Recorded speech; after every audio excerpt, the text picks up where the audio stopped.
Good day, everyone. The meeting of the two delegations has been finalized. We'll be first hearing from the Madam Chair, Ms. Kristo, and the Madam President of the European Commission, Ursula von der Leyen. Thank you very much. Good day, dear media representatives. I would like to thank you for coming and following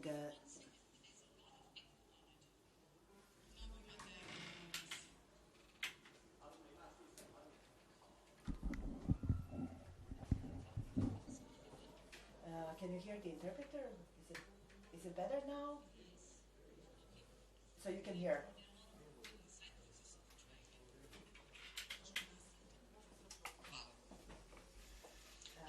Thank you. So once again, let me start off welcoming and thank you for this important. Can you hear? You can hear now. It's better. So let me start off by saying, by welcoming you personally on behalf of the Council of Ministers, to our dear Madam President von der Leyen, dear Ursula. Thank you. Thank you for coming and thank you for everything you've been doing for this country.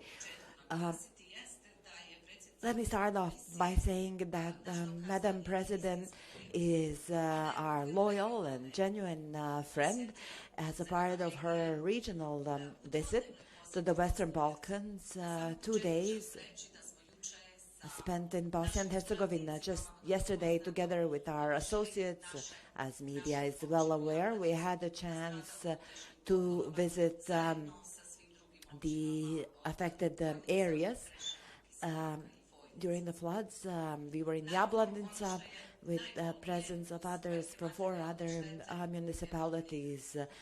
So it's not just the damages. The biggest loss is the loss of 22 lives. Some families are wiped down. And I would like to use the opportunity to thank the Madam President for coming to see this firsthand, and we appreciate the condolences expressed. We are grateful for all the support provided so far. Needless to say, EU Civil Protection Mechanism has been activated. Right after the catastrophic disasters, we had the Civil Protection Mechanism in place. 13 countries, member states and non-member states from Croatia and others in the region immediately responded to provide assistance. So I use the opportunity to express all those who have been providing and continue to provide assistance. When it comes to the material damages, currently we are preparing the application to be submitted to the EU Solidarity Fund. There are deadlines in place, of course, criteria to be met. All line the ministries, the civil protections at the local level are being engaged so that we prepare an application by the deadline set at December 26th. I use the opportunity to inform the media that today's meeting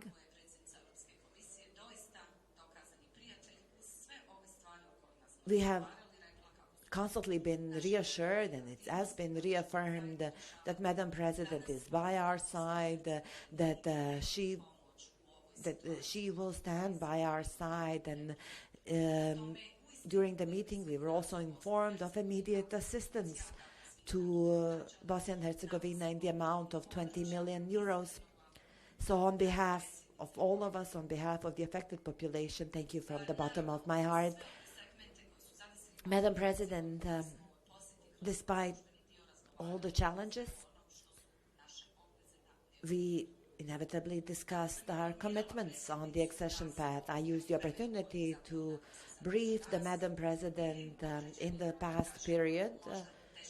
Hopefully the times that are now behind us, we had certain challenges when it comes to the functionality of institutions and decision-making. This was very much related to pre-election campaign and the actual election campaign, but I do tend to believe that these are now bygones, and we are working in times ahead following on the principles of mutual understanding, mutual respect, dialogue, respect and compliance with the constitutional setup and competences. I used the opportunity to inform that the Council of Ministers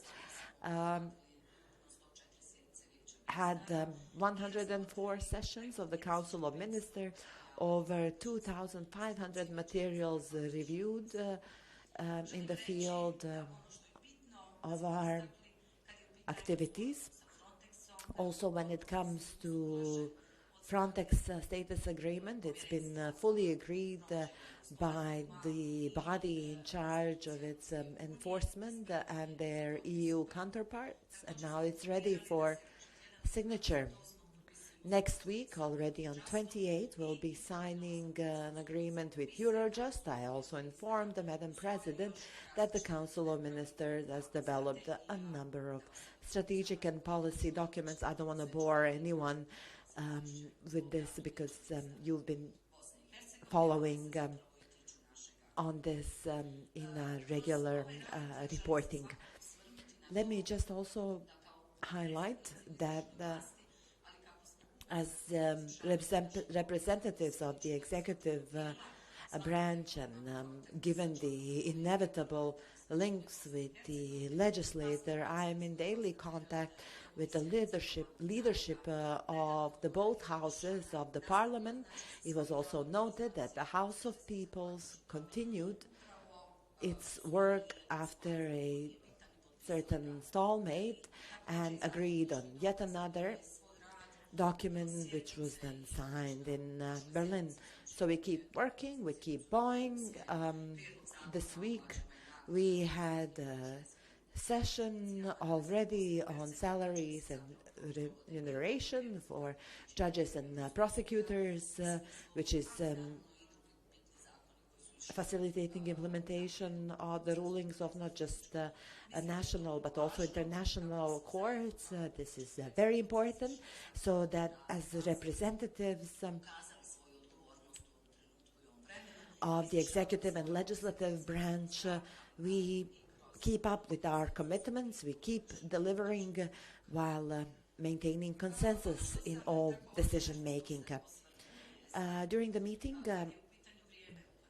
we also inevitably touched upon the times ahead, the upcoming commitments, a very clear homework when it comes to the Intergovernmental Conference, negotiation framework, appointment of the chief negotiator and 2 deputies, appointment of the IPA national coordinator, since according to the latest model, director of the Directorate of European Integration can no longer sign off on projects. We need to have a national IPA coordinator appointed. So we are clear when it comes to our homework, and we'll keep working on it.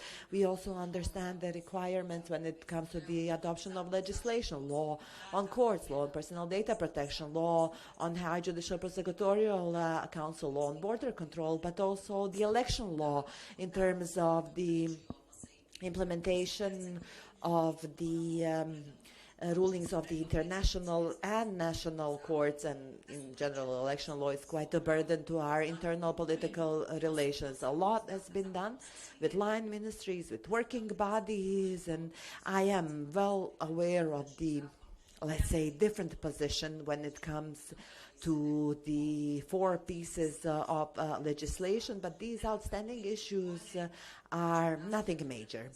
It all falls down to the political will, and we'll definitely continue working on this to make sure that the laws are submitted into further parliamentary procedure. Yes, we are also working to prepare a political level meeting, but also working at an institutional level to have the chief negotiator and 2 deputies appointed so as to unlock the activity in terms of the preparation of the intergovernmental conference. So we are very clear when it comes to our commitments, including commitments under the growth plan. I said that the bar is set really high when it comes to Bosnia and Herzegovina, but despite 113 measures, we agreed on 111. 2 are outstanding, the one referring to the Constitutional Court and decision-making with the State Aid Council and Competition Council. Despite our efforts, even some private contacts and calls to agree, we did not have the endorsement of all in this country. Eventually, on September 17th, I have decided to inform the European Commission accordingly. We are waiting for their formal position. We informed that out of 113, we agreed on 111.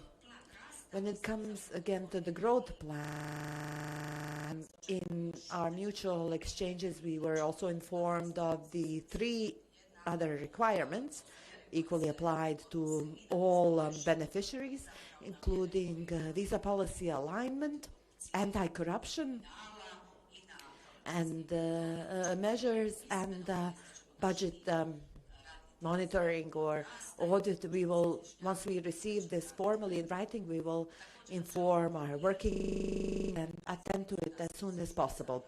As I informed the Madam President, we've also sent a call and invitation where Bosnia and Herzegovina is the host of the upcoming Western Balkan 6 summit scheduled on December 5th. Hopefully by that time we'll have the reform agenda agreed and the growth plan. We still have an outstanding agreement on freedom of movement. I mean, all other countries have signed up to this, but no reason for Bosnia and Herzegovina not to do the same. So this is the workload. I'm grateful to Madam President.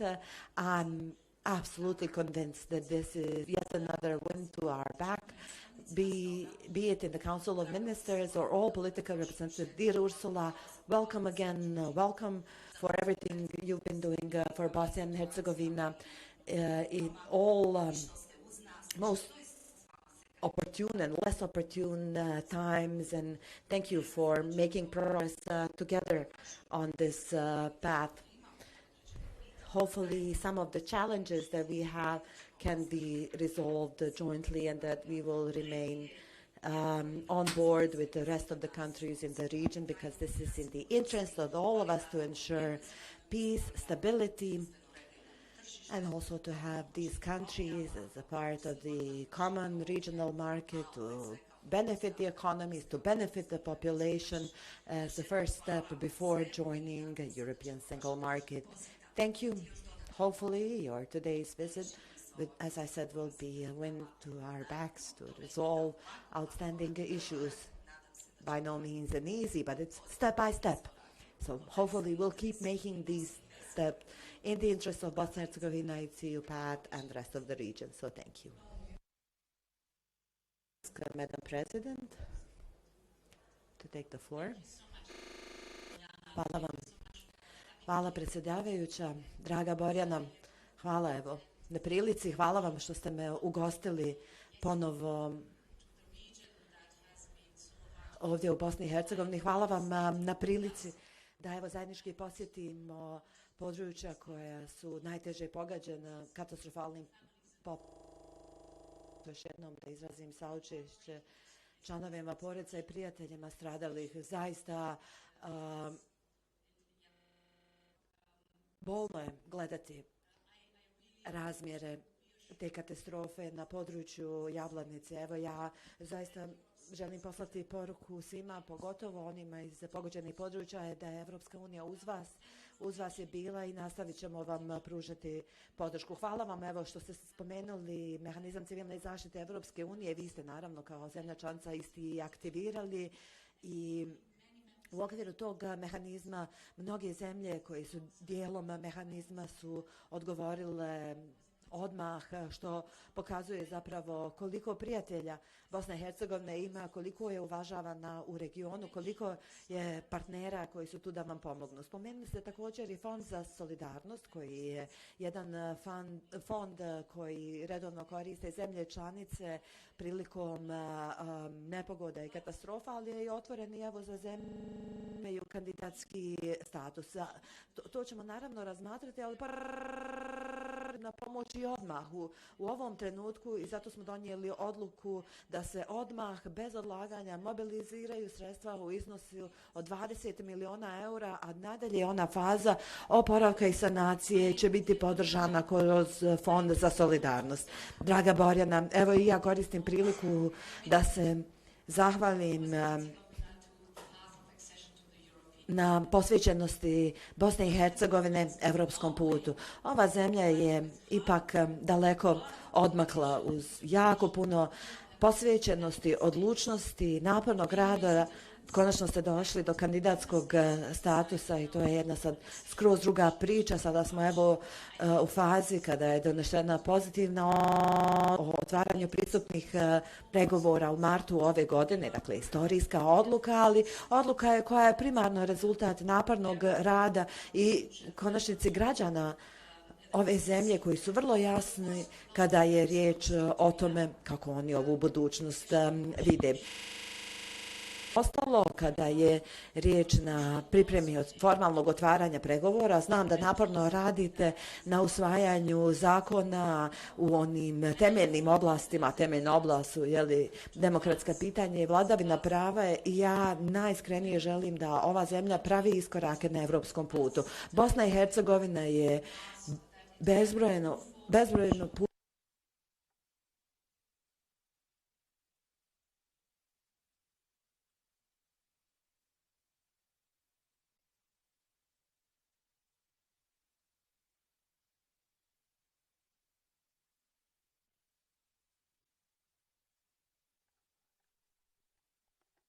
wind of opportunity now that we really should move together.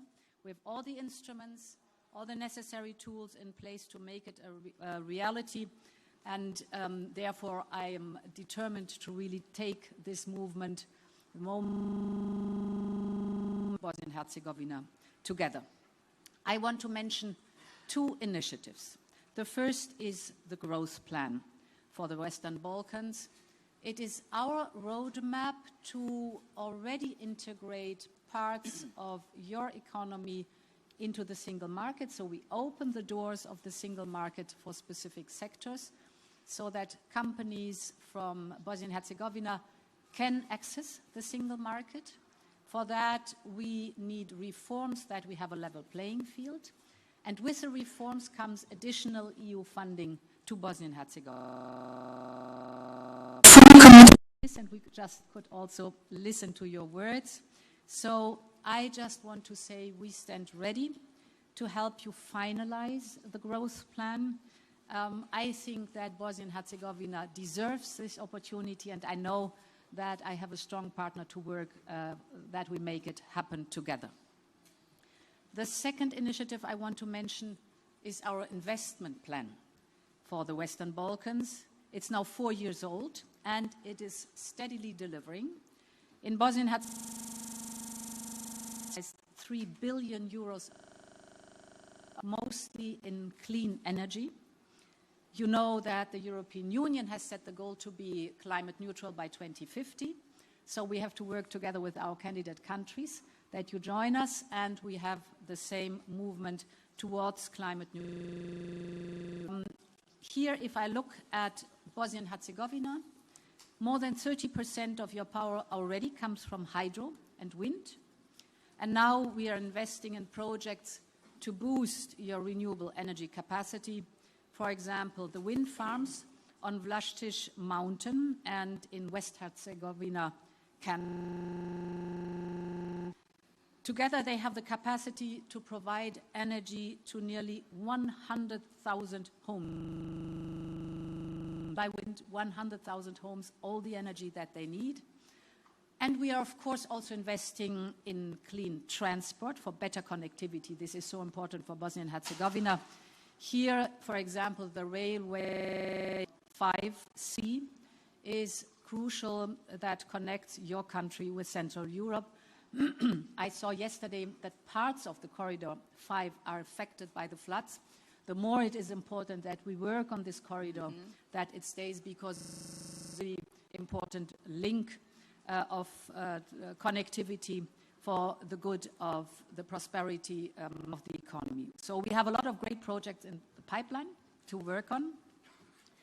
And, dear Borjana, we share the same vision for the future. A future where Bosnia and Herzegovina is a full-fledged member of the European Union. So I would say let's continue working on that. We've gone a long way already. We still have a way ahead of us, but I'm confident that you'll make it. Thank you.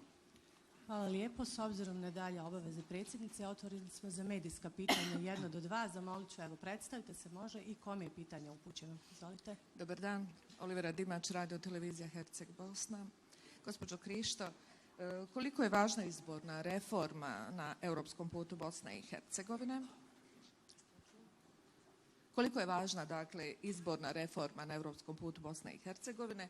I za gospođu von der Leyen, je li realno da zemlje Zapadnog Balkana do 2030. postanu članice Europske unije? Hvala lijepo. Hvala. Hvala lijepa na postavljenom pitanju. Mislim da sam se kratko dotakla kroz ovo moje izvješće sa današnjeg sastanka, pa sam rekla kako u legislativnom smislu imamo određene obveze koje trebamo napraviti Izvolite. Što nema tona? Imamo li ton? Imamo ton. Ima, jel? Imamo ton, izvolite. Jednako sam tako rekla da su to pobrojani zakoni, od zakona o graničnoj kontroli, zakona o zaštiti osobnih podataka, novog zakona o Visokom sudbenom tužiteljskom vijeću i zakona o sudu Bosne i Hercegovine, jednako tako i izborni zakon Bosne i Hercegovine koji podrazumijeva provođenje reformi i isto tako i odluka Ustavnog suda Bosne i Hercegovine, obzirom da jako još opterećava naše odnose i prilike i na političkoj razini, a i to je pitanje koje prije svega moramo riješiti zbog svih nas u Bosni i Hercegovini, a naravno i zbog obveze koju imamo na EU putu. Hvala lijepo. Predsjednice von der Leyen, izvolite. Yes, to answer that question, the accession process is, as you know, merits. A candidate country can even be faster. And therefore, we do not look at the rigid date, but we look at the merits, the progress a country is doing. And we do something different compared to former enlargements that we had. We open already the doors partially, for example, to the single market, but also, for example, for countries. So they benefit already on their way towards the European Union from the merits of a single market. Access to the single market brings along. So I can only encourage each Western Balkan country, and Bosnia and Herzegovina specifically, move forward even with the speed of reform. You can be faster and access the European Union sooner if the delivery of the positive transition is done. Hvala lijepo. Sljedeće pitanje, TV1. TV1 1. Tina Elin Dizdar, N1 televizija. Dakle, gospođa Krišto, predsjedavajuća, već kako postavljena ljestvica u kontekstu plana rasta.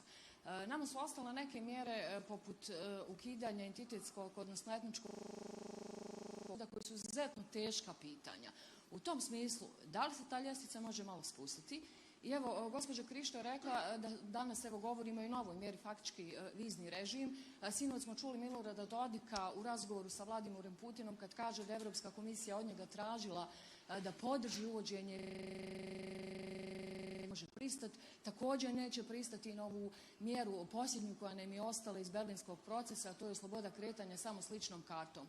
Uslijed svih ovih blokada, ja pretpostavljam da ste vi svjesni političke atmosfere Bosne i Hercegovine, opet pitanje da li ta ljestvica ipak za Bosnu i Hercegovinu može biti malo spuštena ili neće biti popuštanja više za Bosnu i Hercegovinu. Hvala vam. Danas ćemo odgovarati samo pitanja vezana samo za evropske integracije i plan rasta. Dakle, prvo pitanje, izvolite, molim vas, za ljestvicu vezano da li se može postići. Should I? Yeah.